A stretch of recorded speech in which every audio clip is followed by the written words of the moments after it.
And so I dug real deep into it, and I got to the understanding that we're living in a multi-dimensional universe, and there's at least 11 dimensions. Otherwise, the universe would collapse. Each dimension is a 90-degree angle right above the next one, compactified. So they're sitting right on top of us. So within less than a Planck unit of space above you, there's another dimension that actually exists with a whole nother universe happening simultaneously while we're sitting right here. Something new that you've manifested.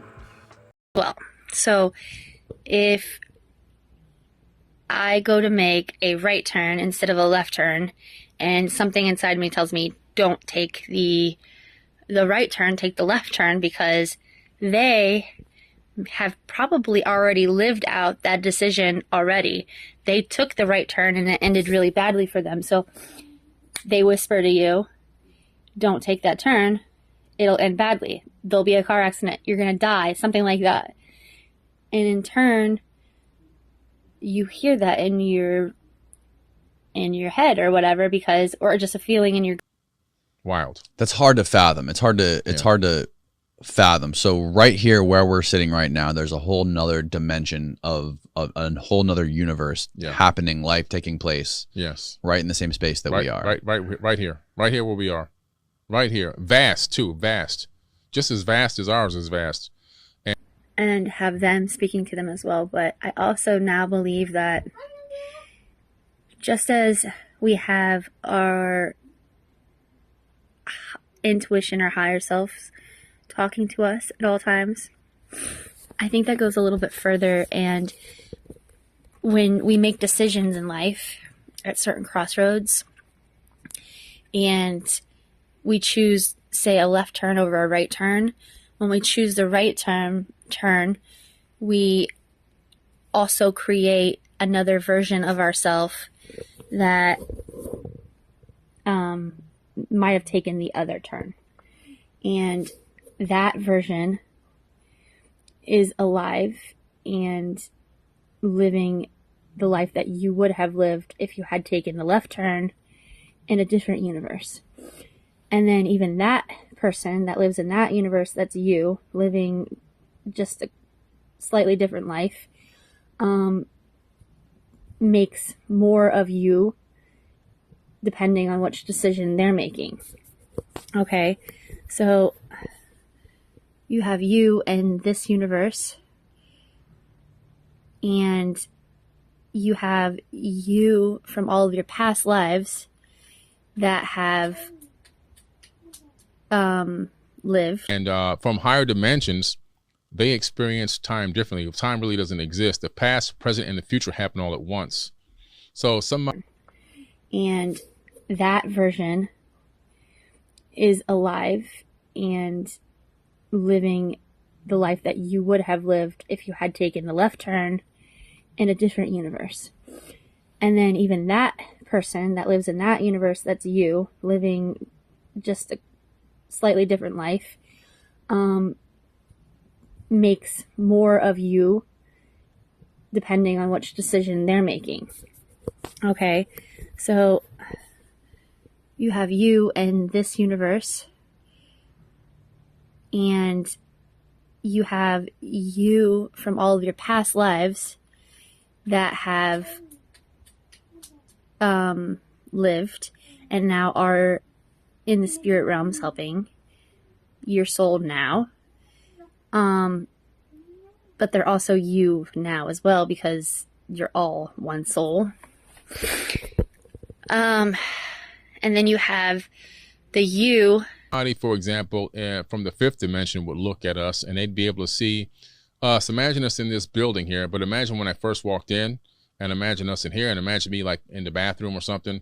They'd be able to see us in all the different rooms. The different rooms represent different time frames of existence within this structure. So they can see the that have branched off into other universes, and then the yous that the other yous have made from their universes. But then you also have your younger self, your infant self, your toddler self, your middle school self, your teenager self as well. And then the highest form of all of you together as well. So past, present, and future at the same time. So it's pretty cool. Weird stuff starts happening the higher the dimensions you go. So is the idea that when you're in a higher dimension, you can see below lower dimensions, but you can't see dimensions above you? Exactly, unless you have the capability of matching. First, you have to obtain the frequency of a higher dimension and then match that frequency to be able to walk in.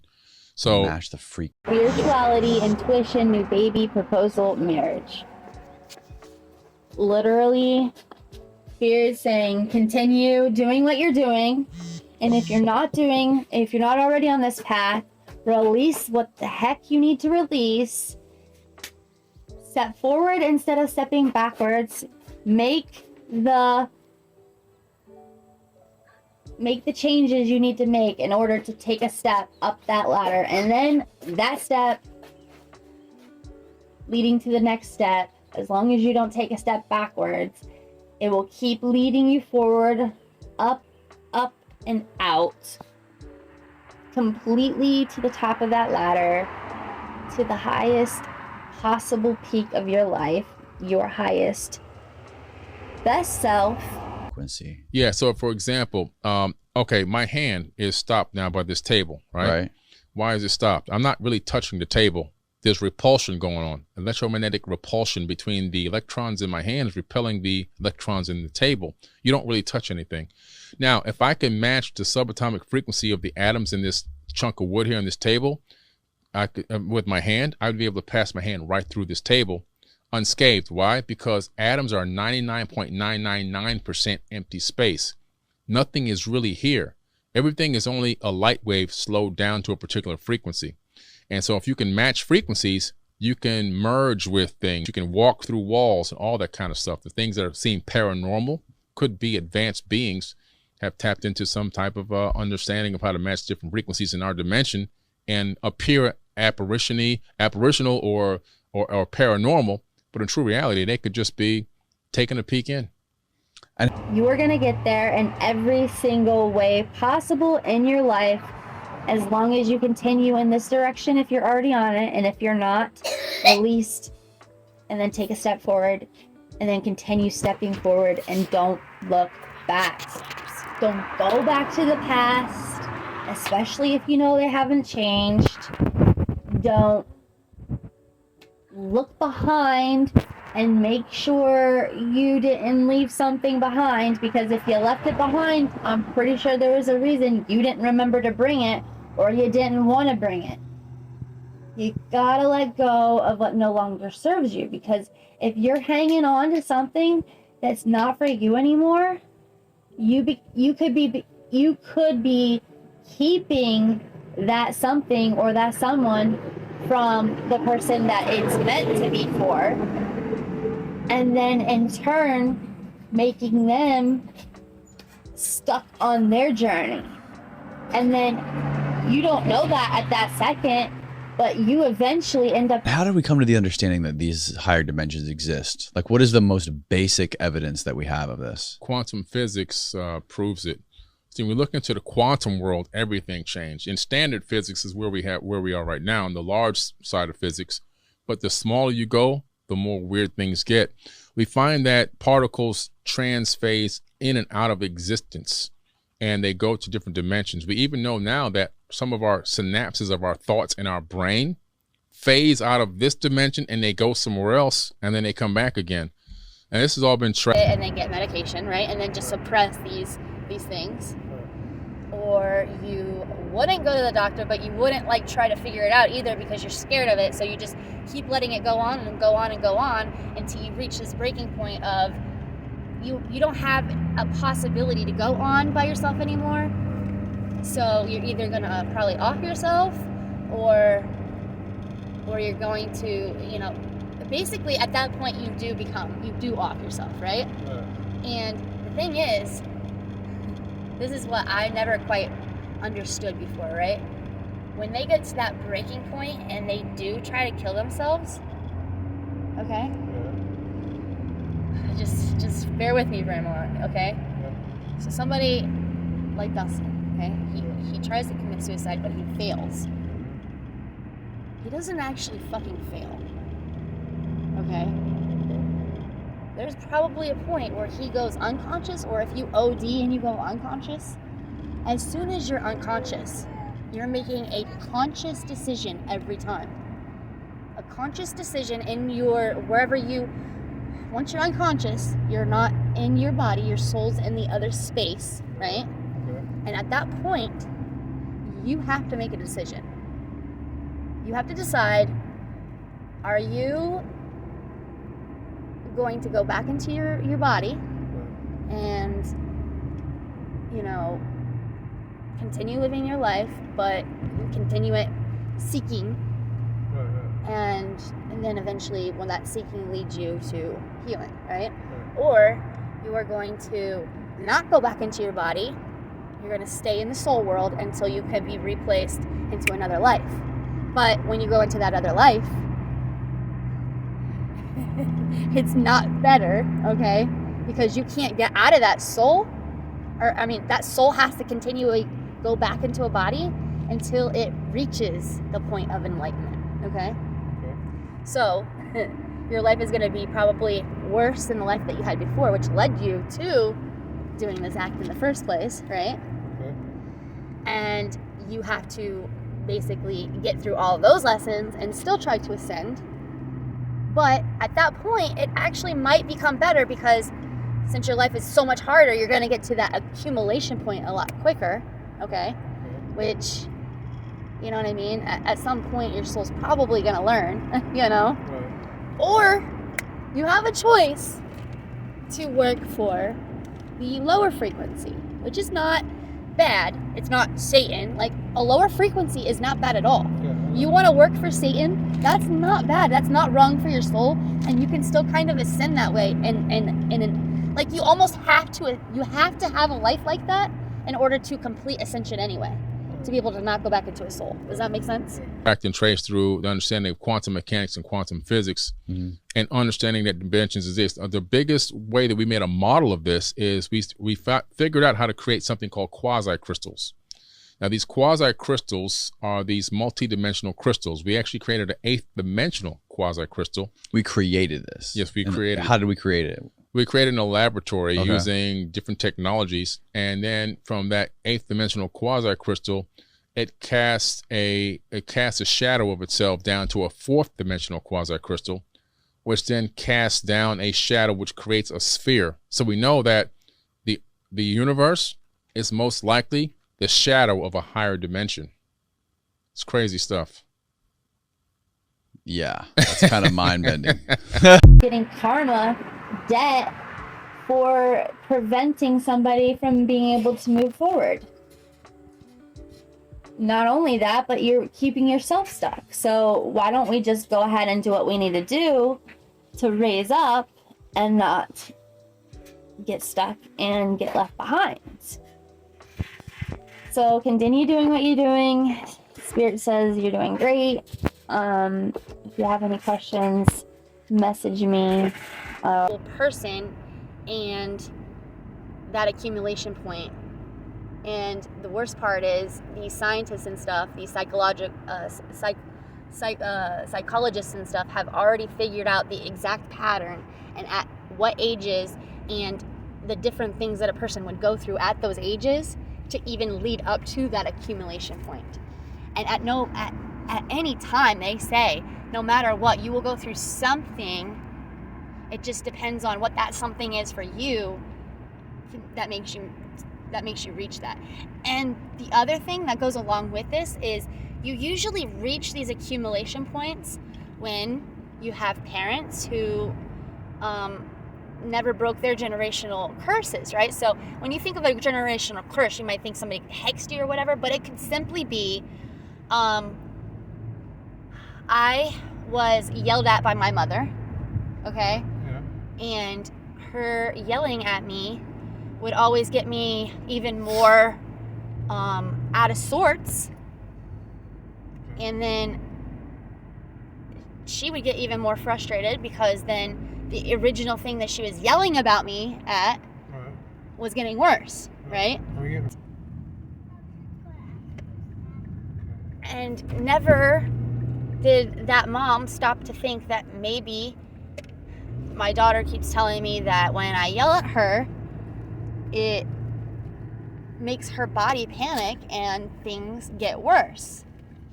Right? So your daughter's obviously not learning that way, but the mom's not stopping it either. So even though the daughter hated being yelled at when she was a kid, she typically will grow up and yell at her kid, right? And then the process just keeps going over and over again. Real quick, because I forgot to tell you, while we were talking about like the soul thing, how like your soul has to ascend before you can stop coming back to this matrix in order to like, I don't know, basically the souls use this world, this matrix, as a way to like level up, right? And almost basically like a video game, okay? But once you start it, you have to finish it, okay? So if a soul can't, for some reason, do the lessons that they originally wanted to do, they can pass them on to their ancestors. So, for instance, if I just couldn't get myself to that point, then my stuff gets passed on to my kids, is what I wanted to say when I was talking about, like, generational curses and stuff. So it's like, if we never break this yelling curse that I've already inherited, right, technically through my adopted parents, I don't know how that would work, but then I carried it on, which means it kind of kept going, right? And then I don't break it with myself. Like, if I continue doing it with my kids, instead of realizing, oh, fuck, that's not what I'm supposed to do, and there's better ways to handle myself, right? Then it gets passed on to Kaylee, and so on and so forth. But since I'm breaking these generational curses, since I am the curse breaker, it heals my entire ancestral line. And then they get to finally do their ascension graduation day. Does that make sense?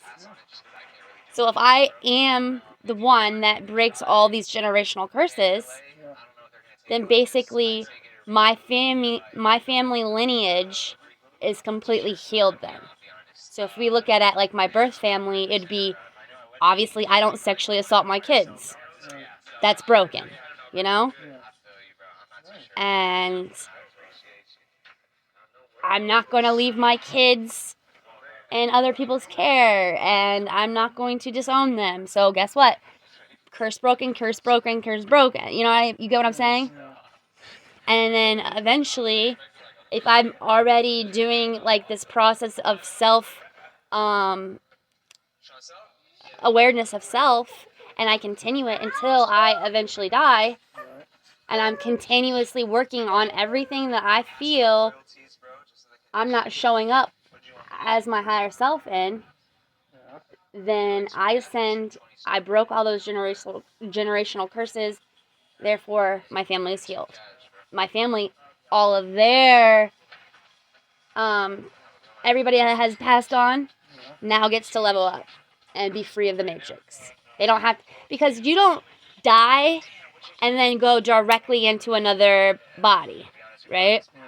Like when your soul dies from one life, it takes a long time before that soul gets back into another body, but they will continuously go back into another body until they have ascended, right? So if I'm the curse breaker, now my family, my ancestors who have passed, no longer have to come back to the matrix. They ascend, and they are now even a level higher in the soul world. And the soul world has different worlds. So is it if they died before you were born, or before you died? Before I die. Wait, what? Would it be your ancestors would be able to move on if they died before you were born or before you died? Before I die, anybody in my family that has died, when I die, at any point, anybody who has died before me will then be healed. Because then I broke all those generational curses. But that also means Because anything that you have had unhealed in your family and it got passed down, because you literally hold the generational curses of your mother. So narcissism, right? And if you don't heal that and you die, then it goes to your kids. And then they have to deal with it. Okay? But if you heal it yourself in this lifetime, then they no longer have to deal with that. So then when they have children, their children never have to deal with narcissism again. Ever. They will know instinctively who a narcissist is and steer away from them. Does that make sense? Rescued. What has changed and why should we be saved from nightmares? We're asking why this happens to us who have died to live. It's unfair. This is what it means to be how it feels when the sacred is torn from the light. Somebody sitting And you and the person laying on their lap, This is what it resting their head is to be loved and to on one of their know arms that the promise was when and their waist. everything fell, we'd be held. This hand is They're bitterness. consoling you. We want to taste it. Let the hatred. I see somebody running just as fast as they can.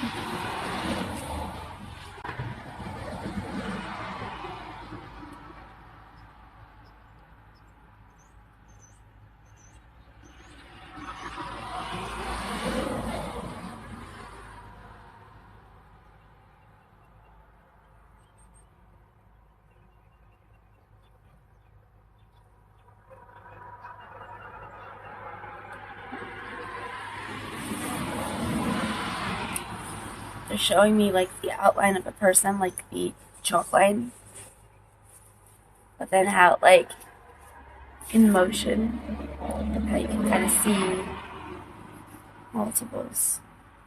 So running, and it's like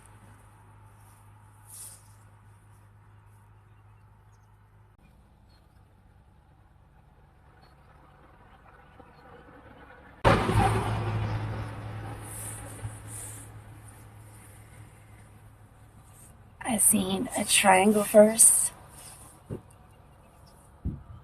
starting one line, going up, making another line, drawing it, and how that slowly becomes a star.